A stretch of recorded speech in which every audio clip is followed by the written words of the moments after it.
In this video, I'm going to show you how I feed my horses salt and explain why it's necessary to have available for them. I prefer to feed my horses loose salt versus salt blocks because I think that it's probably a lot easier on their tongue. They really need to spend a lot of time licking a salt block in order to get their daily required amount of salt. Sometimes during the summer months, in addition to the loose white salt, I will put white salt blocks next to my water tubs. I think that this helps encourage them to take in a little bit more salt, which causes them to drink more, and that's always a good thing. I think they also enjoy chewing on them too. It gives them something to do. I don't do this in the winter though because the salt blocks just melt down into the snow.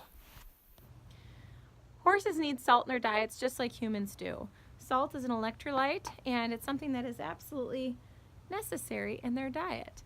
So I have Muffin's here. I've got a bucket of salt and she's like, oh, that's fabulous.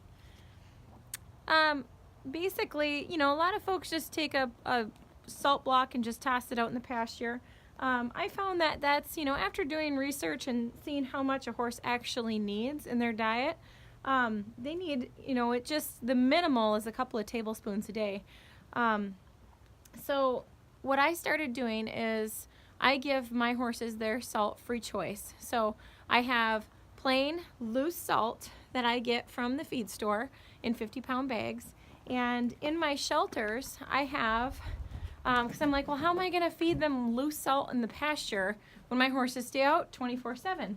So what I have done is we've got a little feeder there in the corner. It's just a little rubber feed pan, and we attached it to the wall.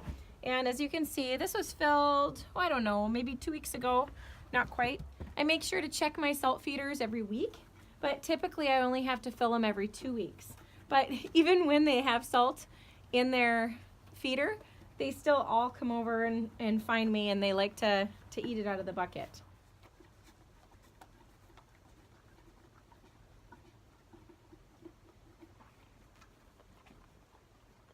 Salt is really important year-round for our horses. In the summer, they sweat so much that we really worry about them not having enough electrolytes in their body. So salt really plays an important part there.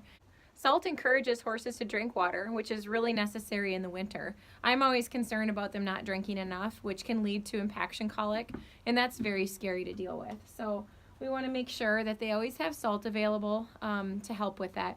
And I can always tell too if they've ever run out of salt and we refill it, the next day it seems like the water tubs are just empty. They just drink so much water. Well, I hope you found this video useful and helpful, maybe a little interesting. If you did, please be sure to give it a like, share it with your friends, comment below. Let me know how you feed your horses salt. I really put a lot of thought into how I was going to start feeding horses loose salt since they're pastured. So I'd really like to know what everybody else does. I know some people just add it to the horse's grain, but not all my horses get grain. So that was something that I needed to think about too. So please let me know in the comments below. I would really love to hear your thoughts. Thanks for watching.